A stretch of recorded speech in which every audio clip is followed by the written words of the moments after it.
I received a review copy of Go Gecko Go from the publisher, so thanks to Zoc Verlag. Go Gecko Go is a game where teams of swimming animals race to be the first to reach the finish line by giving each other lifts and timing your progress carefully to slide smoothly beneath the bridges. The family of racing board games is diverse. There are, of course, many different things which can race. Basically, anything that moves, and different animals, vehicles, and human characters have their own individual characteristics which tabletop games attempt to simulate, giving each racing game its own unique flavour. Racing from point A to point B has been a consistent staple of the hobby for thousands of years, from the earliest known games pulled out of ancient tombs, through traditional children's favourites like Snakes and Ladders and Ludo, to modern classics like Heat, Pedal to the Metal. The fact that we're still finding new ways to utilise this mechanism 5,000 years after it first emerged with the royal game of Ur is a testament to its versatility and how well it engages an audience. This video is a toolbox for you as a designer, an exploration and distillation of what's gone before, how a mechanism has developed, lessons learnt, and new avenues to explore. As always, I'll start by defining what I mean when I say racing game, or more specifically, what I don't mean. This video won't consider games where players race to achieve any objective other than crossing a finish line. Racing to be the first to fill your grid with polyominoes in New York Zoo doesn't qualify. Racing to be the first to rid your hand of cards in Llama, not for this video. Racing to collect items before the time runs out in Magic Maze doesn't count. A racing theme is not enough either. A card game about racing, such as Bruno Catala's Velonimo, is not enough. And while racing to achieve a specific number of points on a score track, as in After Us, is mechanically very similar to moving playing pieces across a racetrack, thematically, we're in a different territory, so I'm excluding these games from the list too. My definition then is both mechanical and thematic. I'll be limiting the discussion to games where players physically move their playing pieces from A to B in an attempt to cross a finish line before their opponents, so pretty straightforward stuff. In Chicken Cha-Cha-Cha, you play a memory game to progress around a track. In Pitch Car, you flick discs. In Spring Rally, you play a trick-taking game. In Automobiles, you draw cubes from a bag. There really is no limit to the tasks designers can set for their players to drive their playing pieces forward. So the first consideration for the designer of a racing game is, how am I going to get my players in motion, and how are we going to determine their speed? Now, in the majority of racing games, a racer's speed is determined either by dice rolls or playing cards. This could be as simple as rolling dice and progressing that many spaces, as in Snakes and Ladders, or playing a card which tells you exactly how far to move, as in Ave Caesar.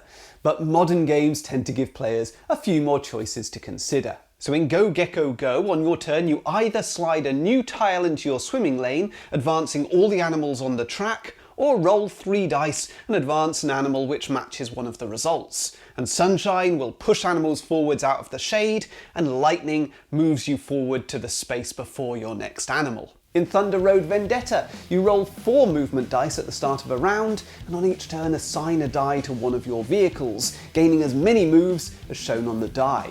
Now, if all your cars have already moved in the round, you can apply a second or third die to a car, placing it in the coast space, and in this instance, you would only move 1 space.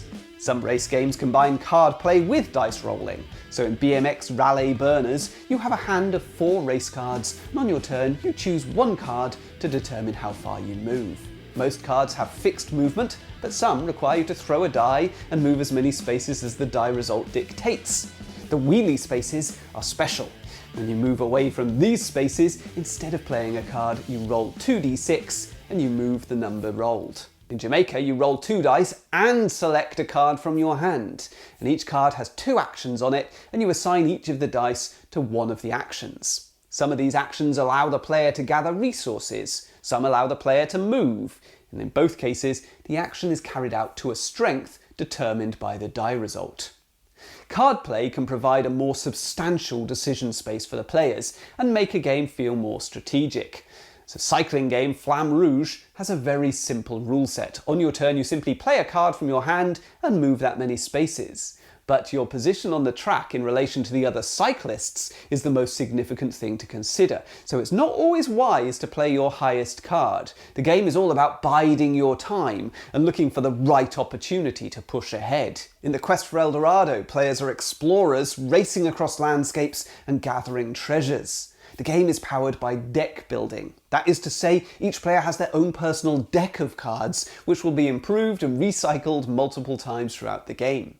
On your turn, you play cards from your hand with symbols on them, which allow you to move into specific spaces. For example, if you play a green card, you can move through the forest spaces. A blue card will allow you to move through the water. In Spring Rally, the speed of your vehicle is determined by trick-taking, so each player plays a card in turn order, matching the colour of the first card played if possible. And if not possible, you can play any colour. And the highest card of the final colour played wins the trick and moves their car a number of spaces equal to the lowest card in the trick. The other players wind their spring, and in future turns, when you win a trick and move your car, you can also release your spring and move as many additional spaces as the spring shows. But you need to take care, because if you wind your spring too far, you start losing speed. In Downforce, each player has a hand of cards, and on your turn you play one card to determine the movement of multiple cars, regardless of whether you own them or not. The cars are moved in order from the top to the bottom of the card, and where there's a white car indicated, the person who played the card can choose which car to move. The order in which vehicles move is an important consideration when designing a racing game. Early racing games used the traditional fixed turn order, established at the start of the game and never altered. Players generally take turns in a clockwise order. This is often the case in older games like Formula 1, Ave Caesar and BMX Rally Burners. Fixed turn order is familiar and it's easily understood. There's no messing about at the start of each new round determining who's in the lead and who plays next. But in many newer games though, the movement of pieces always begins with the racer in the lead and works backwards from there. So this is the case in Heat, Flamme Rouge, Formula D and Snowtails. The advantage of this system is that we get the leading vehicles out of the way, so the other vehicles can advance without constantly colliding with other vehicles ahead of them or finding their path is blocked. One downside of using racing position to determine turn order is that it's not always obvious which vehicle is in the lead, especially on curved tracks. So in Snowtails, when two sleds are level, the player on the inside of the track is considered ahead. In Formula D, the player in the highest gear is considered ahead, and if still tied, then the player on the inside takes the lead. Formula D was extremely innovative in incorporating a system of gears to control a vehicle's speed. So as a system, it feels like an evolution of Waddington's 1962 Formula 1 game. This title is unusual among racing games in that there's no dice roll or card draw to determine movement. You simply choose how far you want to proceed. You can accelerate by up to 60 miles per hour on each turn, which is equivalent to 3 additional spaces of movement, or decelerate by up to 100 miles per hour, so that's 5 spaces of movement, marked by turning dials on your dashboard. But if you decrease your speed too rapidly, you'll take damage to your vehicle.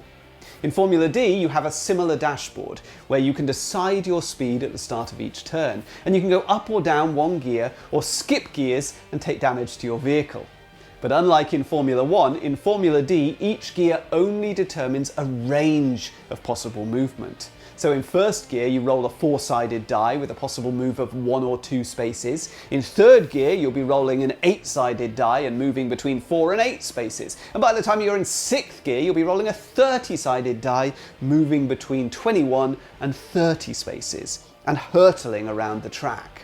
Heat, Pedal to the Metal took the next logical step, applying Formula D's dice system to a hand of cards. Hence, in first gear you can play 1 card to determine your speed, in second gear you play 2 cards, and so on. And as in Formula D, you can always move up or down a gear at the start of your turn, but you may also choose to skip a gear, though you're penalised for doing so, in the form of taking heat cards. And these useless cards clog up your hand, reducing your options on future turns. Some cards represent stress or loss of focus, and when you play one of these cards, you move a random distance determined by flipping the top card of your deck. So another key element shared by Formula 1, Formula D and Heat Pedal to the Metal is the requirement to carefully manage your speed around corners. So in Formula 1, each corner has a red space with a number indicating the maximum safe speed for that corner. You can choose to exceed that speed, but if you do so, you must roll 2 dice and compare your result to the penalty chart, which might result in you taking wear to your tyres and brakes. In Formula D, you must stop in each corner section as many times as indicated on the board, and if you overshoot that corner, you take damage to your vehicle. In the basic game, this means taking 1 wear point for each extra space you moved beyond the corner section. In Heat, as in Formula 1, each corner has a speed limit.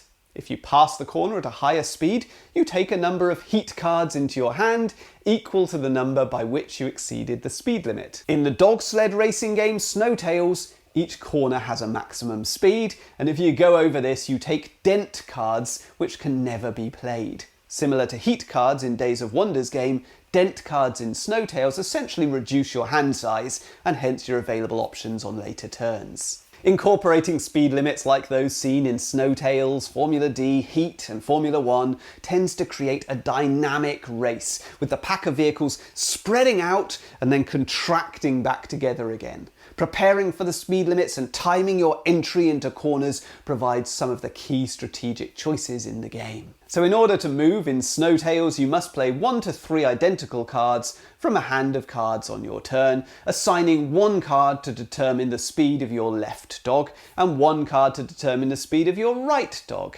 and 1 card to determine your brakes. Your speed is the sum of the 2 dog speeds minus the value showing on your brakes, and the goal is to keep your sled balanced to make the most steady progress. If both dogs are moving at the same speed, you move directly forwards. If the dogs are moving at different speeds, you drift to the left or the right, which can result in collisions with other sleds or the edge of the track. Now, in most racing games, your main concern is moving forwards. Tracks are often offset, as in Monza, so you can never move directly sideways. Movement is essentially directly forward or diagonally forward. This is true in Formula D, Heat, Thunder Road Vendetta, and many other games. Usually, you're given total freedom to move between tracks, but this isn't always the case. In BMX Rally Burners, in order to change lane, you need to play a card which specifically allows it. Now, Jamaica is unusual in that you'll sometimes move backwards, either because that's the action you chose to perform, usually to gather some sort of resource, or because you don't currently have the resources required to enter the next space. The Quest for Eldorado sees players racing across a hexagonal grid, which opens up a variety of possible directions for movement. So you can move in any direction so long as you have the appropriate cards for the terrain you're moving into. Power Boats and its space-themed sequel, Power Ships, are also hex-based racing games. So in these games, direction of travel is a key consideration. Players roll a number of dice on their turn, determining their current speed, and once they know how many spaces they'll be moving, then they choose whether they'll move straight ahead or turn 60 degrees to move slightly to the left or right. Now, the intent of this is to avoid crashing into the many islands on the board and taking damage. There's no set route you have to take around the track. You simply have to go around the 5 buoys before crossing the finish line. Thunder Alley is a NASCAR racing game where a direct sideways move is possible, and it costs exactly the same as a forward move. Indeed, moving diagonally is specifically disallowed. Shifting sideways into a different lane is often desirable because the main strategy in Thunder Alley is positioning yourself in a pack of cars to benefit from slipstreaming generated by the movement of the other vehicles. In Thunder Alley, movement is determined by cards played from your hand, and depending on the card played, a car could move forwards, pushing a row of cars with it in a so-called pursuit movement, or it could move forward and pull a row of cars behind using a lead movement, or it could even do both, moving with a pack of cars in front and behind as a single draft movement. Formula D features a very simple slipstream rule, where cars which end their move directly behind another car can make a bonus move of 3 additional spaces, and if this brings you behind another car, you can slipstream again, and so on. And Heat has a similar mechanism where if you end your move directly behind or next to another car, you can move forward an additional 2 spaces. But slipstreaming was used particularly effectively and thematically in Flamme Rouge. So in this cycling game from the same designers as Heat, once all riders have moved, starting with the riders at the rear, any pack of riders with a single space between them and the next pack ahead move forward to create a larger pack. So this can result in moving forward several additional spaces for free as several packs group together. And the brilliance of a slipstreaming mechanism is that it simulates real racing pretty accurately, but it also prevents players from racing too far ahead, keeping the race close. Everybody wants to remain part of the pack so that they can benefit from the free moves made possible by slipstreaming, retaining their strong movement cards to play later in the game. So slipstreaming can also give a boost to players who are further back in the pack, keeping them in the game. In Harbour's racing game for very young players, Monza, on your turn you roll 6 coloured dice and you move your car onto matching coloured spaces to progress as far as possible. I was surprised and delighted to spot a little nod to slipstreaming in the variant rule. Any car matching the colour of the final die that you use on your turn gets an immediate free move. The flip side to slipstreaming is Headwind. So thematically, this represents the leader of the race taking the brunt of the wind, slowing them down and exhausting them more rapidly. Mechanically, it functions as an excellent catch-up mechanism. In the classic chariot racing game Ave Caesar, for example, the player in the lead may never play a card valued 6, the highest valued card in the deck. In Flamme Rouge, any rider with an empty space in front of them takes an exhaustion card, and these are low speed cards with a value of 2, which reduce your options on future turns. The quest for El Dorado does not have a literal headwind, but it does feature a mechanism to slow down the player in the lead. The map features various blockade pieces, and the first player to pass such a blockade must fulfill its requirement by discarding the relevant cards. The blockade is removed, and thereafter other players can move freely through the spaces which were previously blocked. Slipstreaming represents a group of racers moving in packs, benefiting from the advancement of other racers, with free moves to help them coast around the track. So in Thunder Alley and Flamme Rouge, you see large groups of racers moving as one. Now, an odd little subgenre of games take this literally to the next level, allowing playing pieces to stack on top of each other, benefiting from a free ride when a lower racer in the stack advances. And this concept is perhaps most famously used in Camel Up. When you move a camel, all camels stacked on top of it move too. Mechanically, this is very similar to a slipstreaming system because the camel in the lead is likely to end up at the bottom of a stack as other camels arrive at the same space on later turns. And when that previously leading camel progresses, it will carry all the other camels with it. In Wandering Towers, players are racing to get their wizards into the castle, which is in itself a moving target which can advance around the circular track. So on your turn you can play 2 cards which might move wizards or towers. And if a wizard moves onto a tower, it will thereafter be carried by that tower when it moves in future turns. If a tower moves onto another tower, likewise, it will be carried by the lower tower in the stack. And if a tower covers a wizard, that wizard can no longer move until it's revealed once again. Go Gecko Go features a similar stacking mechanism. If one of your animals lands on another animal, they're stacked. And animals with smaller animals on top can move and carry the smaller animals with them. Animals with larger animals on top cannot move at all. And in this game, you must keep an eye out for bridges, and all pieces must stop moving immediately before a bridge, and you can choose to shove the tiles in the stream forward, moving all playing pieces and breaking down any stack which is too tall to fit under the bridge. One decision designers need to make when designing a racing game is what happens when racers move into a space which is already occupied. So the stacking seen in Camel Up, Wandering Towers and Go Gecko Go is one solution. But many games prohibit moving into an occupied space, as in Heat, Flamme Rouge and Monza, where you stop in the next available space behind the occupied space you would have reached. Formula 1 takes a similar approach, but it forces you to reduce your speed to match that of the car which is blocking your path. If vehicles cannot pass through occupied spaces, this allows a game designer to introduce choke points into their racetrack design. There are very few rules in the classic race game Ave Caesar, but the strategic choices in the game all tend to revolve around effective placement of your chariot in the various choke points to limit progress of other players further behind in turn order. There's a particularly nasty choke point in the Imperial Alley, an area of the board with only one track that each player must stop in once per game to pay their respects to Caesar. If multiple chariots enter in succession, they'll need to queue up and forego turns to enter the track. Choke points are a considerable part of the challenge in Formula 1, Snowtails and Downforce. They even play a part in the kids' game Monza from Harbour, where cars cannot move through the tyre spaces. Thunder Road Vendetta even has a board section called The Choke. In Pitch Car, flicking your disc such that it contacts another player's disc slows you down and pushes them forwards. In some variants, knocking opponents off the track is desirable because their pieces reset to wherever you flicked from. In Snowtails, when you collide, you do not draw cards at the end of your turn as usual, which means you have a reduced hand size and fewer options for the next turn. In Spring Rally, no collisions are possible. You do not count spaces with other cars when moving, so leapfrog over-occupied spaces just like they don't even exist. In Thunder Road Vendetta, if a car ends its turn in a space with a chopper, the car is eliminated from the game. You may, however, pass through the space with the chopper without incident.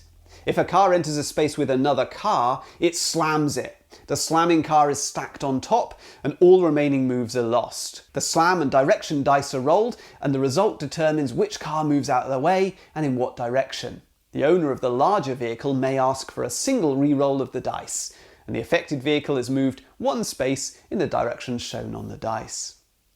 Formula D has a system for recording damage to your vehicle. So when you collide, you roll the black die, and on a result of 1 to 4, you lose 1 wear point. In the advanced game, you roll for damage whenever you end next to or behind another car. On a roll of 1, you lose 1 car body point. And if it's your last, you're eliminated. Formula D makes a big feature out of managing your vehicle. In the simplest version, Formula D Mini, you have a selection of chips which you discard whenever you take some form of damage. In the advanced game, wear points are divided between tyres, brakes, gearbox, car body, engine and handling. Overshooting corners causes wear to tyres. Spending braking points can prevent overshooting corners or colliding with other cars. Engine points are lost when you roll the highest number in 5th or 6th gear, and handling is lost when you drive over damage markers left on the track following a collision or loss of an engine point by another vehicle.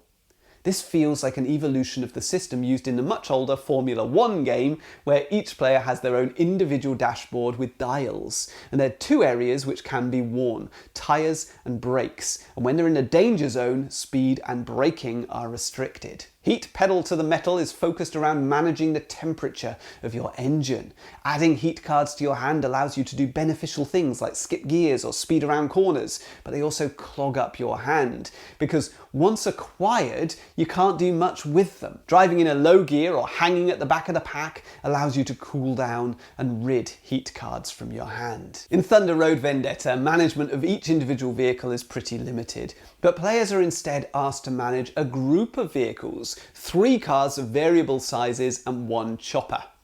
Larger cars are more successful when they slam into other cars, but they're more likely to be hit when they're shot at. Smaller cars are less good for slamming, but are also less likely to be successfully shot. And meanwhile, the chopper cannot be shot or slammed at all. Steampunk Rally focuses primarily on the management of your vehicle, a crazy steam-powered contraption which you construct and deconstruct as you play. Each round you draft new cards to bolster your vehicle and give it new abilities. Taking stressful actions will cause the vehicle to break apart. You manage a pool of dice which are rolled and placed onto the vehicle as required to power its different abilities. But then you have to pay cogs to vent the vehicle, reducing the pips on the various dice. When they reach 0, they're returned to you and the action becomes available again. Vehicle management, as seen in Heat, Formula D, and taken to the extreme in Steampunk Rally, certainly adds strategic and tactical options to a game. It provides a host of engaging choices for the player, but it also adds complexity. So designers contemplating this sort of system need to consider their potential audience. Do they want to prioritise depth of strategy or accessibility and ease of play? In Steampunk Rally, when you take damage for moving over difficult terrain or other in-game effects, you lose portions of your vehicle. If you would ever be forced to lose your final card, your cockpit, instead you move to the back of the pack, positioning your marker behind the last place player. Now, many racing games have a rule along these lines. While there is sometimes a point where a vehicle can be outright eliminated, there's often a less extreme penalty where a player's vehicle spins out.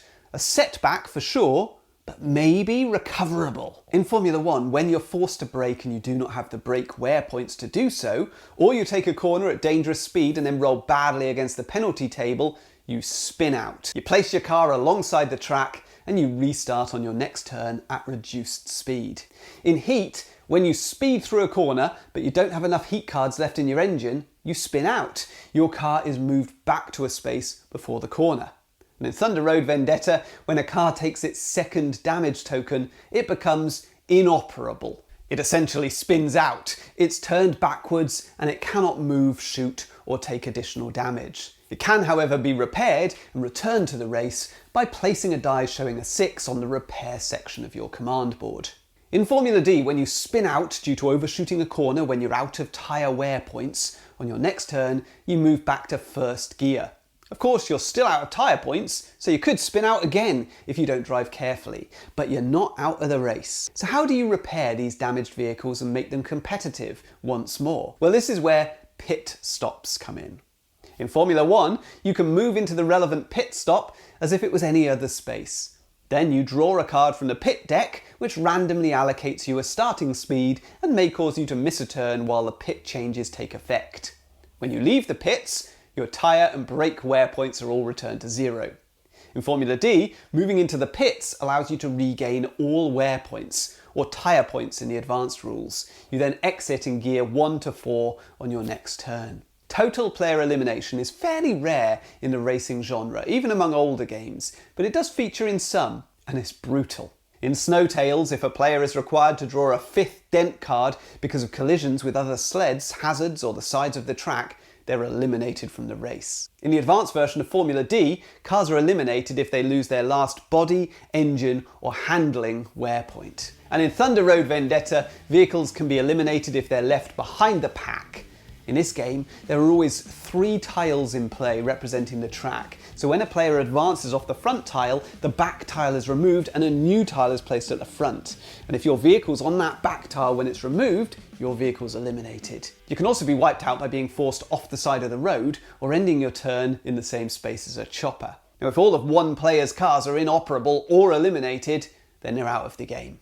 Player elimination can lead to a really negative experience for the eliminated player. Nobody wants to sit out a significant portion of a game while all their friends remain fully engaged. So for that reason, many modern games featuring player elimination try to wrap the game up pretty quickly once one player is eliminated. And this is the case in Thunder Road Vendetta. As soon as one player is eliminated, the tile currently at the front of the track is considered the final tile, and a finish line is added to the board, and when a vehicle crosses it, the game ends. So the eliminated player is not waiting too long for the game to come to a conclusion. Thunder Road Vendetta focuses much less on the racing element of the game and far more on the combat. It comes from the Mario Kart school of racing games, with shots being fired left, right and centre, and players deliberately colliding to cause their opponents damage.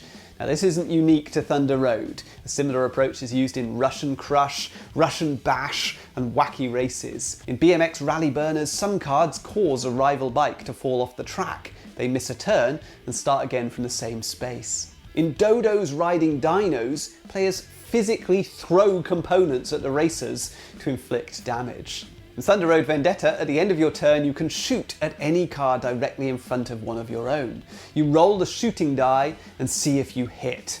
Larger cars are more likely to be hit successfully. When your vehicle's shot or takes damage from a hazard, you draw a damage token and apply its effect. In Steampunk Rally, at the start of a round, players draft a hand of cards, and many of these improve your own vehicle in some way.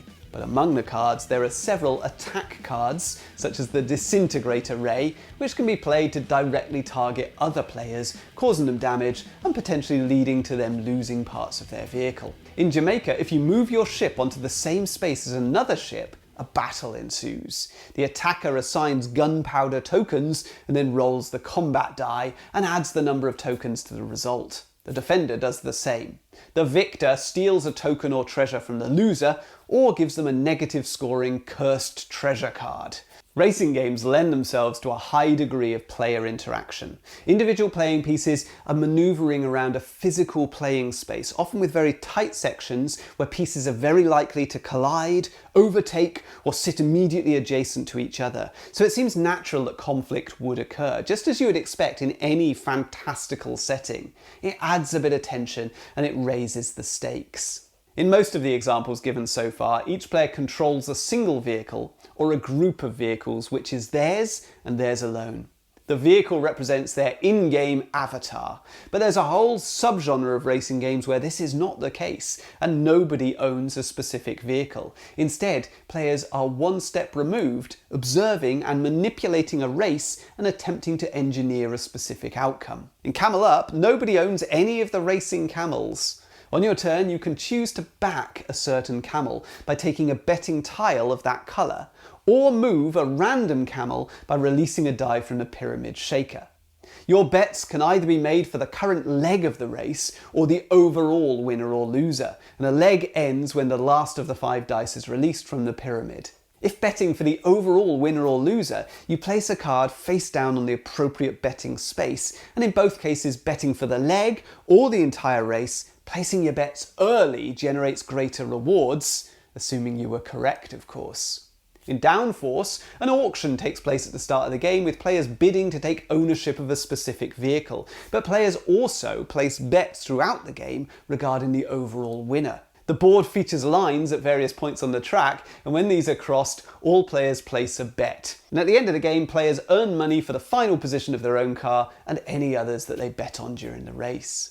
Now, incorporating wagers into your race game does a lot to mitigate the potential randomness of many movement systems. While rolling to move is widely disparaged in modern games, it's far more acceptable in a game like Camel Up, where the goal of the game isn't to get your playing piece across the finish line. It's to predict which of the pieces will finish first or last based on the dice rolls you observe in the game. So racing games provide designers with a great opportunity to add variability to the experience, either by adding additional tracks with different layouts, choke points, and speed limits on corners, or by altering the parameters of an existing track with additional rules for changing weather, terrain effects, and hazards.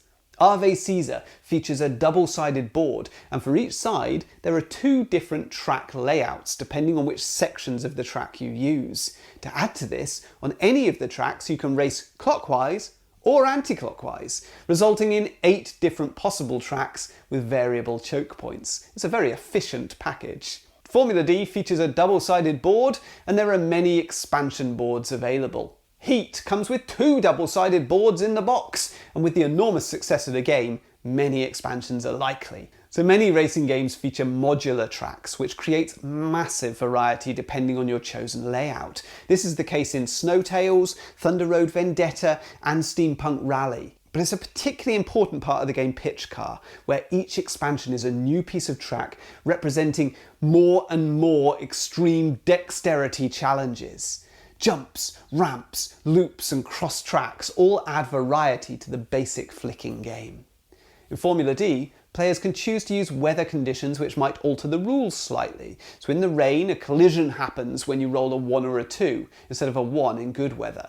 Engine damage is less likely in the rain, and loss of handling when driving over damage markers is more likely. In heat, you can apply a weather condition to the entire track. So for example, in wet weather, you may slipstream additional spaces. You can also apply track effects to individual corners and areas of track, which might reduce or increase the speed limit in that area. In Flamme Rouge, hills have an impact on your strategy.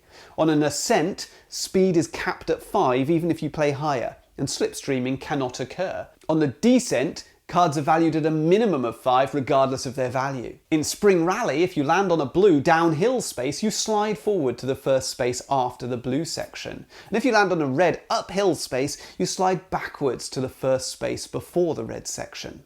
In BMX rally burners, some spaces are fall spaces. Your bike cannot physically stand up here, so if you end your turn on one of these spaces, it falls and you miss a turn.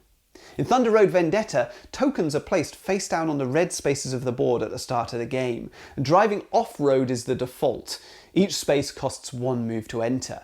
If you remain on road spaces for your entire turn, you get a bonus move, as indicated on the road die. Muddy spaces cost 2 moves to enter, and if you move onto an oil slick, you roll the direction die and skid 1 space in the direction rolled. In Formula 1, tactic cards are randomly allocated to players at the start of the game, giving single-use boosts to use when needed. A similar approach is used in Downforce, but the special powers are auctioned off to the players at the start of the game. As with many modern games, racing games can be enhanced when each player has a slightly different ability to the others, ensuring that everybody's strategy is different. In the advanced rules for Formula D, players can customise their cars before the race begins, distributing their wear points between tyres, brakes, gearbox, car body, engine and handling, depending on their preference and strategy. In the road race variant, players also gain special abilities depending on their chosen character. Similarly, in the garage module for Heat, players start the game by drafting special cards which only they'll have access to, simulating them each having different strengths in their vehicles. They might, for example, give additional options for boosting, but requiring you to spend heat to do it. Or they might do the opposite and allow you more opportunities for cooling down your vehicle.